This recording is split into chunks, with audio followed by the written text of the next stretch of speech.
सम्पूर्ण विश्वासी प्रियजनहरू र अन्य व्यक्तिहरू सबैलाई प्रभु येशूको नाममा जय मसीह। यो मेरो सन्देश तपाईले युट्युब च्यानलमा जय मसीह टिभीमा हेर्न सक्नुहुन्छ र एनएमसीसी का विश्वासी जनहरूले एनएमसीसी लाइभ मेसेन्जरमा पनि हेर्न सक्नुहुनेछ। म मत्ती 7 अध्यायको 7 पदबाट तपाईहरुसँग 12 पदसम्म पढेर आज यो खण्डबाट हामीले परमेश्वरको जीवित वचन हेर्ने छौं। मत्तीको सुसमाचार 7 अध्यायको 7 पदबाट 12 पदसम्मका खण्डहरू तपाईहरुले हेर्न सक्नुहुन्छ। यहाँ यसरी छ, माग त तिमीहरूलाई दिइनेछ, खोज त तिमीहरूले भेट्टाउने छौ, ढकढकाओ त तिमीहरूका निम्ति उघारिनेछ। किनकि जसले माग्छ त्यसले पाउँछ, जसले खोज्छ त्यसले भेट्टाउँछ, जसले ढकढकाउँछ त्यसको निम्ति ढोका उघारिनेछ। तिमीहरू मध्ये कुन मानिस होला जसको छोराले रोटी माग्दा त्यसलाई ढुङ्गा देला, कि माछा माग्दा त्यसलाई साँप देला? यसकारण तिमीहरू दुष्ट भएर आफ्ना छोरा छोरीहरूलाई असल चीज दिन जान्दछौ भने स्वर्गमा हुनुहुने तिमीहरूका पिताले उहाँसँग माग्नेहरूलाई कति बढी गरेर असल चीज दिनुहुनेछ। आमेन। मानिसहरूले तिमीहरूसँग जस्तो व्यवहार गरून् भन्ने तिमीहरू चाहन्छौ, तिमीहरूले पनि तिनीहरूसँग त्यस्तै व्यवहार गर, किनभने यही नै व्यवस्था र अगमवक्ताहरूका शिक्षाको सार हो। आउनुहोस् हामी प्रार्थना गरौँ। सर्वशक्तिमान परमेश्वर पिता, प्रभु तपाईको जीवित र द्विधारे तरबार जस्तो लाग्ने वचन हाम्रो बीचमा प्रकट भएको छ। पिता परमेश्वर, मेरो मुखको वचन र हृदयको ध्यान तपाईको दृष्टिमा ग्रहण योग्य होस्। तपाईका मानिसहरू जसले यो वचनबाट शिक्षा प्राप्त गर्नुहुन्छ, तपाईमा विश्वासमा जरा गाडिएका र समर्पित भएका मानिसहरू हुन सक्नु भएको होस्। तपाईको जय होस्। हाम्रो बिन्ती प्रार्थना सुन्नु भएकोमा धन्यवाद चढाउँदै आशीर्वाद माग्छौं हाम्रो मुक्तिदाता प्रभु येशू ख्रीष्टको नाममा। आमेन। मैले प्रार्थनाको विषयमा लगभग 5 हप्ता मैले तपाईहरुलाई प्रचार गरे। मैले उपवासको विषयमा, प्रार्थनाको विषयमा, कठिनाइहरू आउँदा प्रार्थना गर्ने विषयमा मैले तपाईहरुलाई यो लकडाउनको बेलामा पनि मैले प्रचार गरेका सन्देशहरू युट्युब च्यानलमा तपाईहरुले खोजेर हेर्न सक्नुहुन्छ है। पास्टर शिवहरी भट्टराई भनेर तपाईले टाइप गर्नुभयो भने तपाईले भेटाउनुहुन्छ। थुप्रै सन्देशहरू छन्। अनि मैले त्यसपछि मत्तीको पुस्तकबाट तपाईहरुलाई शिक्षा दिँदै आइराखेको छु। विशेष गरी यो डाँडाको उपदेश मत्ती 5 अध्याय, 6 अध्याय, 7 अध्यायबाट विगत केही महिनादेखि 4-5 महिना भइसक्यो मैले यसका खण्डहरूबाट तपाईहरुलाई शिक्षा दिँदै आइराखेको। मैले यो परमेश्वरको राज्यमा केन्द्रित जीवन भन्ने एउटा शीर्षक मैले यो डाँडाको उपदेशलाई दिएर त्यसभित्रबाट तपाईहरुलाई मैले सिकाइराखेको छु। आज यो सिकाउने क्रममा चाहिँ यहाँ पनि प्रार्थनाको विषयलाई येशूले प्रोत्साहन दिनुभएको छ। येशूले प्रार्थना गर्दा परमेश्वरका मानिसहरू लगनशील भएर प्रार्थना गर्नको लागि उत्साह दिनुभएको छ। आमेन। लगनशील भएर। लगनशील भनेको के हो? तपाई यो लगनशील भनेको तपाईले चाहिँ त्यसलाई निरन्तर रूपमा गरिरहने। लगनशील भएर पढ्ने भन्छ नि हैन, आफ्नो पढाइलाई ध्यान दिएर अरु कुरामा भन्दा पढ्ने कुरामा बढी लागि परेर गर्ने कुरालाई चाहिँ लगनशील भएर गर्ने भन्छ। प्रार्थना पनि लगनशील भएर गर्ने है। एक महिनामा एकचोटि गर्ने हैन, अथवा दिनमा चाहिँ तपाईको 13 पटक गर्ने अनि अरु दिन नगर्ने पनि होइन है प्रार्थना गर्दा हामीले सन्तुलित प्रार्थना गर्नुपर्छ प्रार्थना लगनशील भएर प्रार्थना गर्नुपर्छ हामीले हृदयबाट प्रार्थना गर्न सक्छौं मनबाट प्रार्थना गर्न सक्छौं मुख नचलाइकन पनि प्रार्थना गर्न सक्छौं आमेन तपाईले हृदयबाट पनि तपाईले पुकारा गरिरहन सक्नुहुन्छ परमेश्वर तपाईको आत्माले परमेश्वरको आत्मासँग पुकारा गर्न सक्छ आमेन प्रार्थनाका विभिन्न प्रकारका चाहिँ तरिकाहरू छन् तर यो कुन तरिकाबाट प्रार्थना गर्दा परमेश्वरले सुन्ने अर्को तरिकाबाट प्रार्थना गर्दा परमेश्वरले नसुन्ने कस्तो प्रकारको आसनमा बसेर प्रार्थना गर्दा परमेश्वरले सुन्ने नत्र भने नसुन्ने होइन यहाँ येशूले हामीलाई के भन्नुभएको छ माग त तिमीहरूलाई दिइनेछ खोज त तिमीहरूले भेट्टाउनेछौ ढकढकाओ त तिमीहरूका निम्ति उघारिनेछ यो प्रार्थनाद्वारा परमेश्वरको अनुग्रहको सिंहासन ढकढकाउनको लागि परमेश्वरका मानिसहरूलाई आह्वान गरिएको छ 8 पदमा अघि हामीले पढेको यो मत्ती 7 अध्यायको 8 पदमा प्रयोग गरिएको ग्रीक शब्दको क्रियापद है यहाँ के भनेको छ किनकि जसले माग्छ त्यसले पाउँछ जसले खोज्छ त्यसले भेट्टाउँछ जसले ढकढकाउँछ त्यसको निम्ति ढोका उघारिनेछ यो माग्छ भन्ने क्रियापद हो भर्ब है यो चाहिँ एक्सनमा हुनुपर्छ है यो क्रियाकलापमा हुनुपर्छ खाली माग्ने भनेर तपाईले चाहिँ यथार्थमै तपाईले माग्न पर्छ कि तपाई आज बिहान तपाई घरबाट चर्च आउने बेलामा तपाईले के मनमा संकल्प लिनुभयो आज चर्चमा गएर मैले प्रार्थना गर्दाखेरि चाहिँ यो विषय चाहिँ मैले प्रभुसँग राख्छु मेरो जीवनमा यो कुरा खड्किराखेको छ यो कुरा चाहिँ मैले गर्नुपर्छ आगामी दिनहरुमा मेरो जीवनमा यो कुराहरू भएन भने म संकटमा पर्छु र आज म चर्च जाँदाखेरि चाहिँ मैले यो विषयको लागि प्रार्थना गर्नुपर्छ परमेश्वरसँग माग्नुपर्छ परमेश्वरको अनुग्रहको सिंहासन ढकढकाउनु पर्छ भनेर तपाईले कल्पना गर्नुभयो सोच्नु भयो है चर्च आउनु भन्दा अगाडि है त्यो पनि एक प्रकारको चाहिँ प्रार्थना आज म परमेश्वरको उपस्थितिमा जान्छु मण्डलीमा जान्छु परमेश्वरलाई आराधना गर्छु र यो कुरा मेरो जीवनमा चुनौतीपूर्ण छन् ती कुरा मैले माग्छु अनि परमेश्वरले मलाई दिनुहुन्छ भन्ने कुरा चाहिँ तपाईले हृदयमा संकल्प गर्नुपर्छ आमेन है यहाँ 8 पदमा प्रयोग गरिएको क्रियापदले हामीलाई के भन्छ भने यसले के भन्छ भन्दा निरन्तर मागिरहनु पर्छ निरन्तर खोजिरहनु पर्छ निरन्तर ढकढकाइरहनु पर्छ आमेन निरन्तर हाम्रो खाँचोमा मात्रै ढकढकाइरहने पनि होइन है हामीलाई खाँचो परेको छैन भनेर प्रार्थना नगर्ने पनि होइन यसुले आफ्ना चेलाहरूलाई प्रार्थनाको विषयमा बताउँदाखेरि चाहिँ एक ठाउँ के भन्नु भएको छ भने निराशित नहुनको लागि प्रार्थना गर भन्नु भएको छ के नहुनको लागि रे निराशित नहुन तपाई जिन्दगीमा कहिले निराशित बन्नुहुन्छ तपाईलाई थाहा छ तपाई जिन्दगीमा तपाईलाई निराशित गराउने परिस्थिति कहिले आउँछ तपाईलाई थाहा छ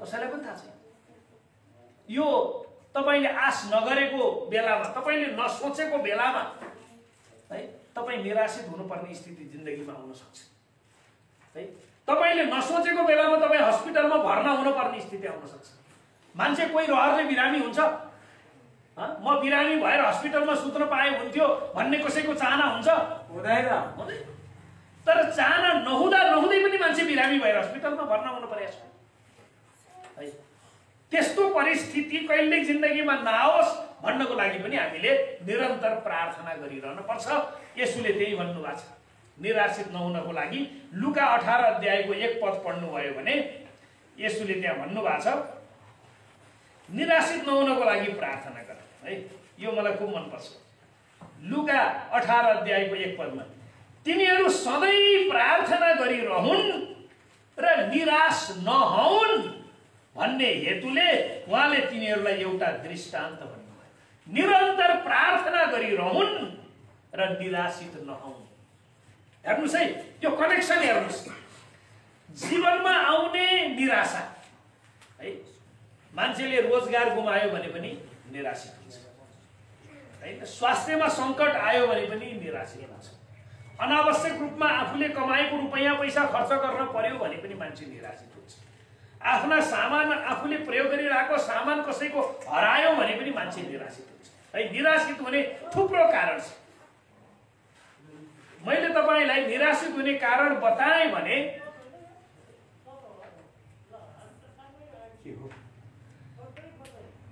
त्यो कारण निराशित हुने कारण जे पनि हुन सक्छ। मैले तपाईलाई भने 101 वटा कारण हुन सक्छ। 101 वटा कारण है। लिस्ट मैले तपाईलाई बनाउन लगाएँ भने तपाईले कत्रो लिस्ट बनाउनुहुन्छ मलाई थाहा छैन। तर पवित्र धर्मशास्त्र बाइबलले भन्छ तिनीहरूले निरन्तर प्रार्थना गरिरहुन् र निराशित नहुन्। निरन्तर प्रार्थना गरिरहुन् र निराशित नहुन्। यो एकदमै महत्त्वपूर्ण कुरा छ। हामीले कतिपटक हाम्रो प्रार्थना कर्मकाण्डी हुन्छ है। कर्मकाण्डी भनेको बाध्यताले गर्न पर्ने के। जस्तै भात खाने बेलामा प्रार्थना गर, सुत्ने बेलामा प्रार्थना गर, उठ्ने बेलामा प्रार्थना गर है। यो कर्मकाण्डी प्रार्थना है, बाध्यतामा परेर गर्ने। तपाईले प्रार्थना नगरिकन खानुभयो भने पनि तपाईले पाप गर्नुहुन्न है। बाइबलले त्यसलाई पाप गर्यो भन्दैन। तपाईले प्रार्थना नगरिकन खाए तर प्रार्थना हामीले खानेकुराको लागि किन गर्छौँ भन्दा यो परमेश्वरले जुटाइदिनु भयो। परमेश्वरको अनुग्रहले यो खानेकुरा मलाई प्राप्त भएको छ। मैले पैसा तिरे पनि परमेश्वरले चाहिँ दिलाइदियो। आमेन। उत्पादन हुन पनि त हावापानी तपाईको सबै मिल्नु पर्यो नि त, त्यसै उत्पादन हुँदैन नि त। त्यसकारण त्यसको लागि परमेश्वरले प्रबन्ध गरिदिनु भयो। तपाईको खल्तीमा परमेश्वरले पैसा जुटाइदिनु भयो अनि न तपाईले किन्न पाउनु भयो, नत्र भने त पाउनुहुन्थ्यो।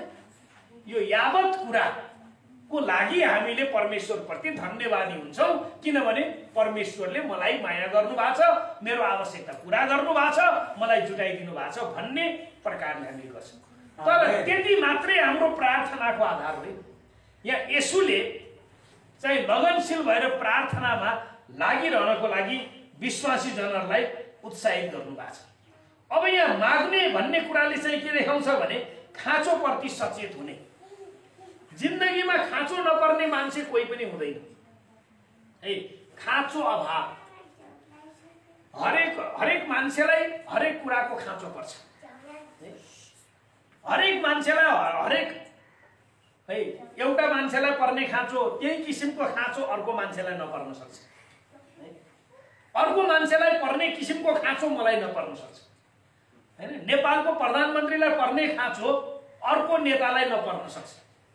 अर्को नेतालाई पर्ने खाँचो अर्को नेतालाई नपर्न सक्छ। तर खाँचो सबैलाई पर्छ के। मैले भन्न खोजेको खाँचोको पनि प्रकार हुन्छ के। प्रकार हुन्छ, विभिन्न प्रकारका खाँचाहरू हुन्छन्। त्यसकारण येशूले यहाँ के भन्नुहुन्छ, माग्नु चाहिँ खाँचोप्रति सचेत हुनु हो। आज बिहान मैले तपाईलाई सोध्छु, सिन्सियरली तपाईले आफ्नो मलाई जवाफ दिनु पर्दैन, आफैले आफ्नो आत्मालाई जवाफ दिनुहोस्।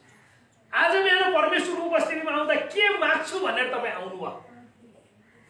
आज मैले प्रभुसँग परमेश्वरको उपस्थितिमा यो चिज माग्छु के सङ्कल्प गरेर आउनु। आज तपाईँ चर्च आउनुभयो, बिहानदेखि चर्च आउनलाई तपाईँले तयारी गर्नुभयो है। गाडी मिलोस् भनेर प्रार्थना गर्नुभयो हाम्रो चर्च टाढा भएको हुनाले। तर तपाईँले के माग्न तपाईँले चाहिँ सङ्कल्प गर्नुभयो। तपाईँले आफ्नो खाँचो पहिचान गर्नुभयो।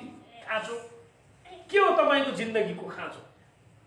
यहाँ बसिरहँदा अहिले तपाईँलाई के कुराको खाँचो परिराखेको छ है। कहिले जिन्दगीमा सोच्नु भएको छ है। जब तपाईँलाई आफ्नो खाँचो थाहा हुन्छ नि अनि तपाईँले माग्नुपर्छ परमेश्वरसँग, प्रभु मेरो जिन्दगीमा यो कुराको खाँचो छ, यो खाँचो तपाईँले पुरा गरिदिनुहोस्। कसैलाई बुद्धिको खाँचो हुनसक्छ हैन, पढ्ने विद्यार्थीहरूलाई ज्ञानको खाँचो हुनसक्छ हैन। अनि विभिन्न प्रकारले आफ्नो व्यापार व्यवसाय चलाउनेहरूलाई क्षमताको खाँचो हुनसक्छ। क्षमता नपुगेको हुनसक्छ नि त। स्किल पनि त चाहियो नि। काम गर्ने मान्छेलाई स्किल चाहियो नि। तपाईँसँग स्किल धेरै भयो भने तपाईँले अझै उत्तम काम पाउनुहुन्छ नि त हैन। तपाईँले आफ्नो क्षमता बेचेर नै पैसा बनाउने हो। कसैले समय बेचेर पैसा बनाउँछ कसैले क्षमता बेचेर पैसा बनाउँछ, कसैले सम्पत्ति बेचेर पैसा बनाउँछ, कसैले माल सामान बेचेर सम्पत्ति पैसा बनाउँछ हैन। बुद्धि भएको मान्छेले आफ्नो समय बेच्छ है। अहिले संसारमा यो चाहिँ तपाईको यो मोटिभेसनल स्पिकर भन्छ के। मोटिभेसनल भनेको के हो भने प्रेरणादायी सन्देश प्रचार गर्नेले। प्रेरणादायी यो जस्तै शिवकेरा भन्ने एकजना इन्डियाको मान्छे छ, शिवकेरा।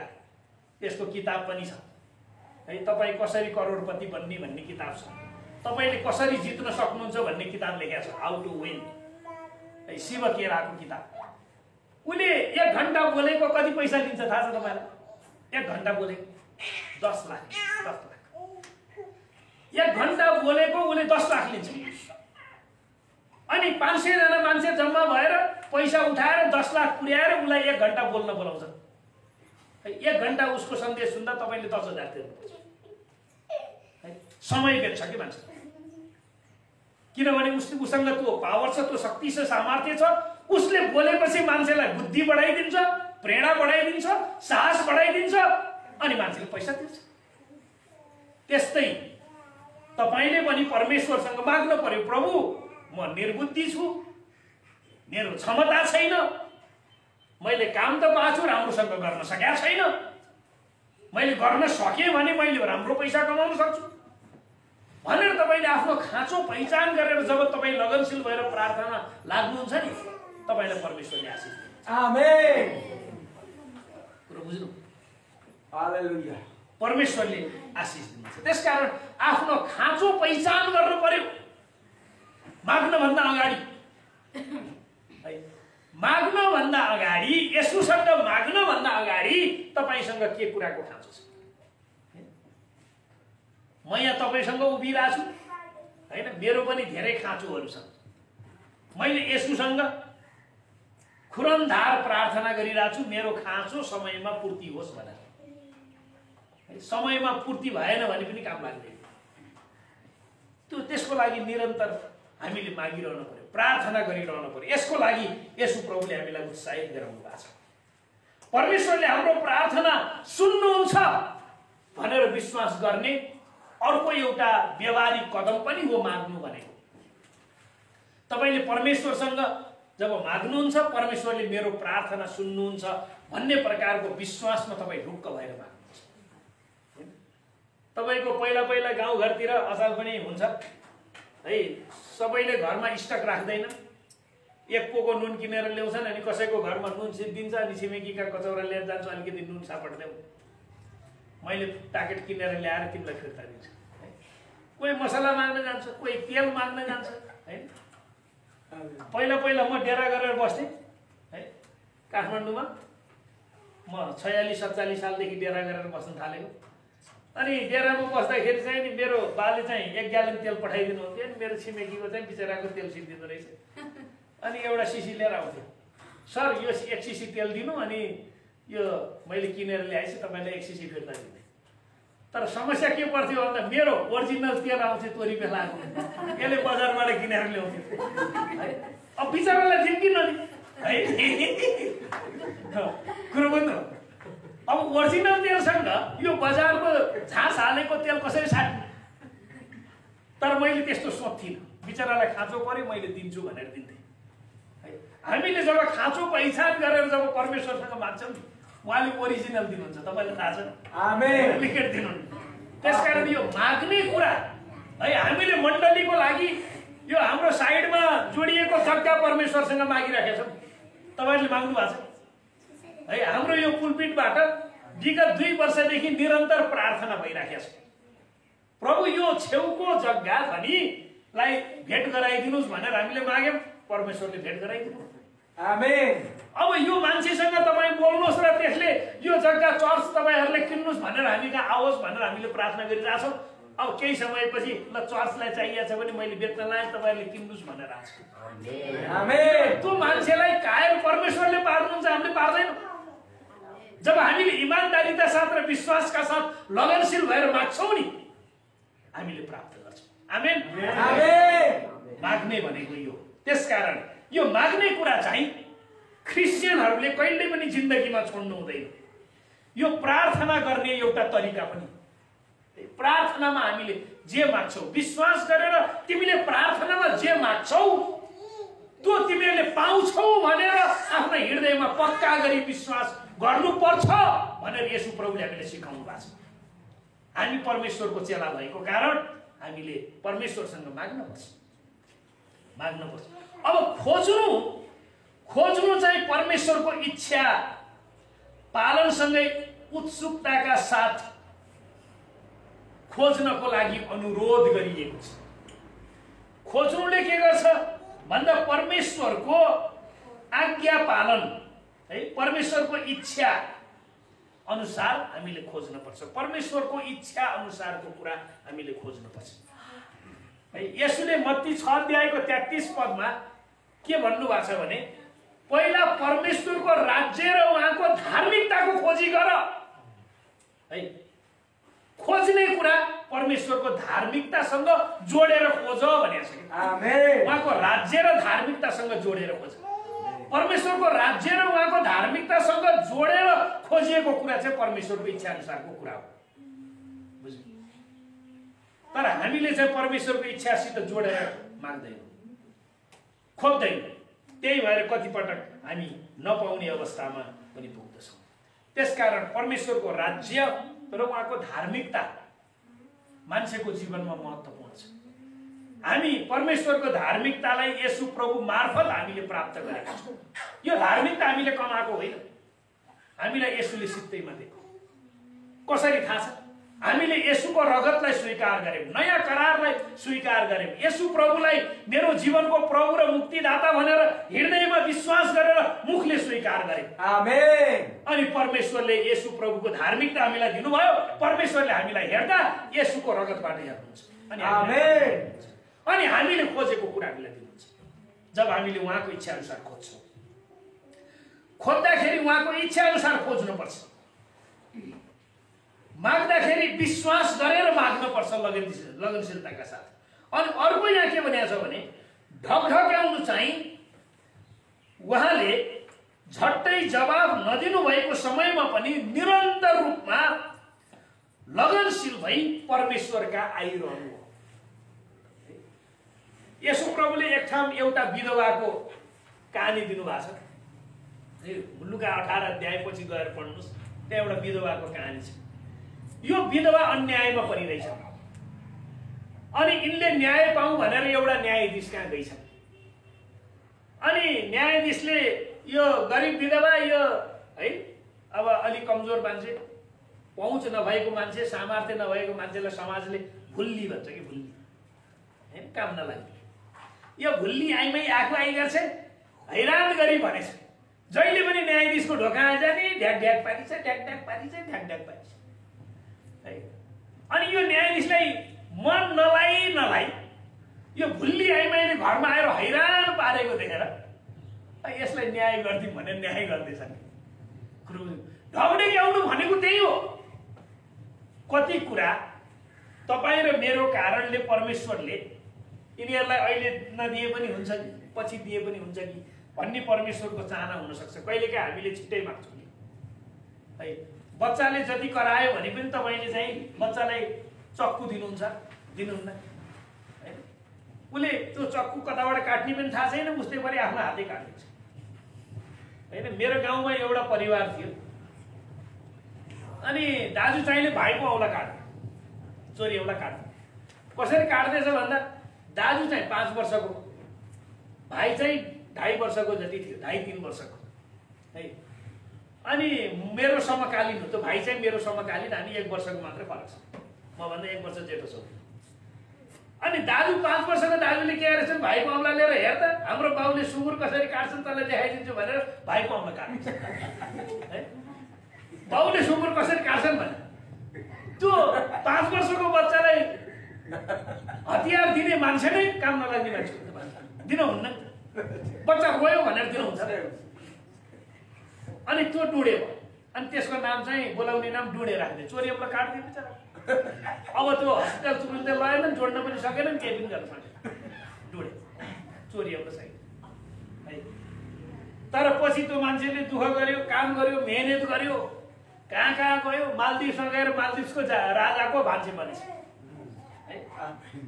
मालदिप्सको राजाको भान्से त्यहाँ भात पकाएर खुवाउँदो रहेछ, पैसा कम दिँदो रहेछ। अहिले त उसको छोराले गाडी चढाइदिन्छ। मान्छेलाई नजरअन्दाज गर्नु हुँदैन।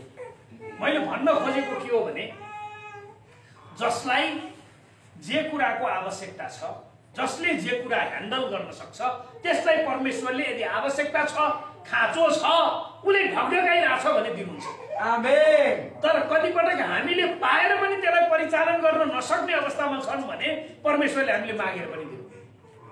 मैले तपाईँलाई भन्न खोजेको चाहिँ त्यही। त्यसकारण कहिलेकाहीँ हाम्रो प्रार्थना चाहिँ ढिलो हुन सक्छ है। कहिलेकाहीँ तपाईँलाई परमेश्वरले ढिलो चङ्गाई गर्न सक्नुहुन्छ। तपाईँले सोच्नुहुन्छ यो काँडो झिके चाहिँ अहिले झ्याप्पै परमेश्वरले मलाई निको पार्दै हुन्थ्यो भन्ने जस्तो त तपाईँलाई लाग्छ। तर परमेश्वरले तपाईँलाई परमेश्वरमा अझै विश्वास राखेर समर्पित भएर जिउनको लागि चाहिँ परमेश्वरले तपाईँलाई ढिलो ढिलो निको पारेको पनि त हुनसक्छ है। हामीले चाहिँ यो काँडो झिके जस्तो बनाइदियोस् भन्ने हाम्रो चाहना हुन्छ, तर कहिलेकाहीँ त्यस्तो नहुन सक्छ कहिलेकाहीँ। त्यसकारण यो ढकढकाउने प्रक्रिया पनि छोड्न भएन, माग्ने प्रक्रिया पनि छोड्न भएन, खोज्ने प्रक्रिया पनि छोड्न भएन। यो तीनटा प्रक्रियालाई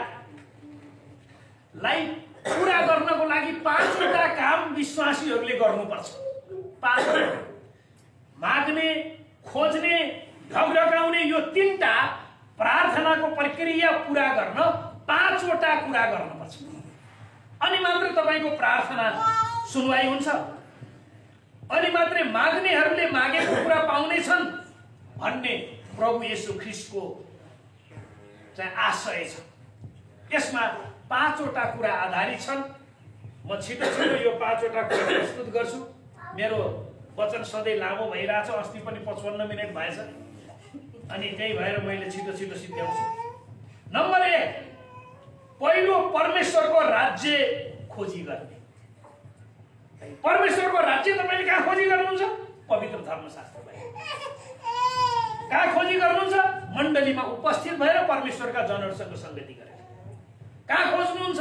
घरेलु संगतिमा उपस्थित भएर। कहाँ खोज्नुहुन्छ? प्रार्थना सभामा उपस्थित भएर। परमेश्वरको राज्य र उहाँको धार्मिकताको खोजी गर्दै त्यो तीनटा प्रक्रिया पनि अगाडि बढाउनु पर्छ। माग्ने प्रक्रिया, खोज्ने प्रक्रिया, ढकढकाउने प्रक्रिया। दोस्रो, परमेश्वरको पितामय दया र प्रेमलाई पहिचान गर्ने। परमेश्वर हाम्रो पिता भएको कारण उहाँले हामीलाई दया पनि गर्नुहुन्छ, प्रेम पनि गर्नुहुन्छ। यो परमेश्वरको दया र प्रेमलाई पनि हामीले हेर्नुपर्छ है। तपाईँले कहिले पनि यो कुरा महसुस नगर्नुहोस् कि परमेश्वरले मलाई छोडिदिनु भयो, परमेश्वरले मलाई त्याग दिनुभयो भन्ने नठान्नुहोस्। तपाईँले पाप गरे पनि तपाईँलाई अनुशासित गर्नुहुन्छ होला, तर तपाईँलाई त्याग्नुहुन्न। तपाईँले जिन्दगीमा जानेर नजानेर पाप गर्दा आफ्नो पाप स्वीकार गरेर आउनुभयो भने तपाईँलाई क्षमा दिनुहुन्छ। आमेन। त्यसकारण परमेश्वरको प्रेम र दयालाई नजरअन्दाज नगर्नुहोस्। उहाँले जहिले पनि तपाईँलाई दया देखाउनुहुन्छ, तपाईँलाई जहिले पनि प्रेम गर्नुहुन्छ। कि आफ्नो छोराछोरीलाई प्रेम नगर्ने बाउआमा होला? तिमीहरू मूर्ख भएर आफ्ना छोराछोरीलाई असल चिज दिन जान्दछौ भने उहाँसँग माग्नेहरूलाई कति बढ्ता गरेर अझै असल थोप दिनुहुन्छ भनेर यहाँ भनिएको छ। के परमेश्वर हामीभन्दा बुद्धिमान हुनुहुन्न? पृथ्वीका मान्छेले छोराछोरीलाई गलत चिज खा भनेर दिन्छन्? दिन्छन्? बाउआमाले बरु अलिक खतरनाक चिज भेटाए भने बाउआमाले बरु त्यो आफैले खाइदिन्छन्, छोराछोरीलाई दिन्छन्। किन छोराछोरीलाई असर नगरोस्, बरु आफैलाई गरोस् भनेर। तर छोराछोरीलाई सुरक्षित राख्छ। हाम्रो परमेश्वर पनि त्यस्तो है। उहाँले जहिले पनि दया गर्नुहुन्छ, जहिले पनि प्रेम गर्नुहुन्छ। आफ्ना छोराछोरी परमेश्वरको शरणमा आउने पर सबै परमेश्वरका छोराछोरी, तर यिनीहरूलाई परमेश्वरले प्रेम गर्नुहुन्छ। यसलाई पनि हामीले जिन्दगीमा भुल्न भएन। माग्ने, खोज्ने, ढकढकाउने प्रक्रियाभित्र यो पनि छ भनेर जान्न पर्यो। तेस्रो कुरा, परमेश्वरको इच्छा अनुसार प्रार्थना गर्ने। मैले भने नि कतिपटक हाम्रो इच्छा अनुसार हामीले मागेको पाउँदैनौँ। मैले अघि उदाहरण पनि दिएँ तपाईँहरूलाई। तपाईँले मागेको चिज सबै दिँदाखेरि दुर्घटना हुन्छ भने किन दिनु, केही नदिनु है। तपाईँको छोराछोरीले मागेको सबै कुरा दिनुभयो भने है प्रार्थना गर्ने छोड्छ। बाउसित माएसी सबै पाइन्छ, किन प्रार्थना गर्ने है। एउटा बाउको छोरो चाहिँ होस्टेलमा पढ्न गएछ, अनि त्यसलाई बेला बेला पैसा चाहिँदो रहेछ, त्यहाँ ब्रस मन्जन किन्ने, साबुनहरू यताउति किन्ने, अनि त्यहाँबाट कहिलेकाहीँ छुट्टीमा क्यान्टिनमा गएर चाहिने चिया खाने, पैसा चाहिँदो रहेछ। अनि त्यहाँबाट बाउले के गरेछ भने बाइबलको पानामा 100 को नोट लुगाएर पठाइदिएछ बाइबल दिएछ। यसले बाइबल पढोस् र अनि त्यहाँबाट बाइबलबाट पैसा भेटाओस् भनेर बाउले चाहिँ त्यसो गरेर पठाएछ। अनि छोरोले फोन गर्दो रहेछ, बाबा पैसा सिद्धियो भनेर। तैँले परमेश्वरको इच्छा खोजेछस्, परमेश्वरको वचन हेरेछस्, मैले बाइबल पठाइदिएछ, बाइबल पढ अनि पैसा पाउँछ भन्दो रहेछ है। अनि केटोले भन्दो रहेछ, हाम्रो बाबु दिमाग घुसियो क्या, बाइबल पढ्नु पैसा पाइन्छ। संसारका मान्छेले पनि त्यस्तै सोच्छ, क्रिस्चियन भयो भने पैसा पाइन्छ भने। वास्तवमा त्यो बाउको उद्देश्य के थियो भने छोरोले परमेश्वरको वचन पढोस्, आत्मिकतामा अगाडि बढोस्, अनि मैले त्यहाँ राखिदिएको पैसा पनि भेटाएर प्रयोग गरोस् भन्ने बाउको चाहना। छोरोले बाइबलै हेर्दो रहेछ, त्यहाँबाट चाहिँ जतिखेर फोन गर्दा पनि बाउले त्यसै भन्छ। अनि छोरोलाई झोक चालेछ, आज बाउले भनेको मान्नु पर्यो भनेर बाइबल पढ्दाको त ठ्याक्कै 100 को नोट भेटाएछ। अनि त्यो दिन त त्यसको काम चलिहाल्यो। त्यहाँ फेरि 2-3 दिनपछि फेरि त्यसलाई के गर्नु पैसा चाहिएको थियो, फेरि बाउलाई फोन गरेछ, बाइबल पढ्न। फेरि पल्टाएर फेरि त्यहाँ पायो 100। त्यसपछि त्यसलाई त खुब बाइबल पढ्नु मन लाग्छ है। त्यसकारण सधैँ जिन्दगीमा हामीले मागे जति सबै नपाइनु सक्छ के। तपाईँलाई परमेश्वरले दिन चाहनुहुन्छ, तर तपाईँको स्वभाव अनुसार, तपाईँको जिउने शैली अनुसार, तपाईँले प्रयोग गर्ने तपाईँको खर्चको स्तर अनुसार तपाईँलाई परमेश्वरले अड्कलेर पनि दिन सक्नुहुन्छ। तर परमेश्वरले चाहिँ अवश्य चाहिँ दिनुहुन्छ। त्यसकारण हामीले परमेश्वरको इच्छा अनुसार चाहिँ प्रार्थना गर्नुपर्छ है। तपाईँले मागेको सबै पाउनुहुन्न, तपाईँको आवश्यकता पूरा हुने गरी परमेश्वरले दिनुहुन्छ। आमेन। चौथो कुरा है, ख्रिस्टसँगको संगति कायम राख्ने। ख्रिस्टसँग, प्रभु येशूसँगको संगति, परमेश्वरका मानिसहरूसँगको संगति तपाईँले कायम राखिरहनुपर्छ। तपाईँ शनिबार परमेश्वरलाई आराधना गर्न तपाईँले यसलाई एउटा महत्त्वपूर्ण काम ठान्नुपर्छ। शनिबार चर्चमा गएर परमेश्वरको आराधना गर्ने कुरो मेरो जीवनको महत्त्वपूर्ण कुरो है। मैले घर बनाउँदैछु, मैले मेरो ठेकेदारलाई के भनेको छु भने महत्त्वपूर्ण काम शनिबार हुँदैन, शनिबार छुट्टी देऊ, कामदार सबलाई छुट्टी देऊ, मेरो काम बन्द गर। फेरि मेरो ठेकेदार पनि क्रिस्चियन, अनि तिमी पनि चर्च गएर संगति गरेर प्रार्थना गरेपछि परमेश्वरले तिमीलाई धेरै बुद्धि दिनुहुन्छ, अनि तिमीले मेरो काम अझै राम्रोसित गर्छौ। आमेन। तिमी पैसाको लागि भनेर चर्चै गएनौ भने भोलि तिम्रो काम बिग्रन्छ, त्यसलाई भत्काएर दोहोऱ्याएर तिहार गर्नु पर्दा तिम्रो डबल टेबल ज्यादा जान्छ है। मैले त ठेक्का दिए अनुसार र पैसा दिन्छु, त्योभन्दा बढी त दिन्न। अनि मैले शनिबार काम नगर, अनि त्यहाँबाट अहिले चाहिँ बुझेछ शनिबार काम नगर भनेर कामदारलाई छुट्टी है, शनिबार छुट्टी। किनभने शनिबार परमेश्वरलाई आराधना गर्ने कुरो चाहिँ महत्त्वपूर्ण छ के हाम्रो जीवनमा, क्रिस्चियनहरूको जीवन है। शनिबार हामीले संगति गर्छौँ, परमेश्वरको उपस्थितिमा जान्छौँ भन्ने कुरो पनि प्रभुका जनहरूले बुझ्नुपर्छ। यो संगतिलाई, घरेलु संगतिमा जाने कुरोलाई तपाईँले महत्त्वपूर्ण एउटा तपाईँको जीवनको एउटा बानी बनाउनुहोस्। घरेलु संगति, शनिबार चर्च जाने कुरो एउटा महत्त्वपूर्ण कुरा बनाउनुहोस्। पाँचौं कुरा, प्रभु येशू ख्रिस्टको आज्ञा पालना गर्ने। आमेन। प्रभु येशू ख्रिस्टको आज्ञा पालना गरेर जब हामीले यो 5वटा प्रक्रिया अपनाएर माग्छौँ, खोज्छौँ, ढकढकाउँछौँ, परमेश्वरले हाम्रो प्रार्थना सुन्नुहुन्छ। आज बिहान तपाईँले परमेश्वरसँग माग्ने कुरा के लिएर आउनु भएको छ तपाईँले मलाई भन्नु पर्दैन, तर तपाईँले आफ्नो हृदयबाट प्रार्थना गर्नुहोस्। परमेश्वरको राज्य र उहाँको धार्मिकता खोजेर तपाईँले प्रार्थना गर्नुहोस्। निरन्तर रूपमा परमेश्वरको अनुग्रहको सिंहासनलाई ढकढकाउनुहोस्। तपाईँका रोकिएका कामहरू बन्न थाल्दछन्, तपाईँका समस्याहरूबाट तपाईँले छुटकारा पाउन थाल्नुहुन्छ, तपाईँको बिरामीपनाबाट तपाईँले निको हुन पाउनुहुन्छ। तपाईको जीवनमा निराशाका कुराहरू आउने अवस्थामा छन् भने तिनीहरू रोकिनेछन्। आमेन आमेन। आउनुहोस् हामी प्रार्थना गरौँ।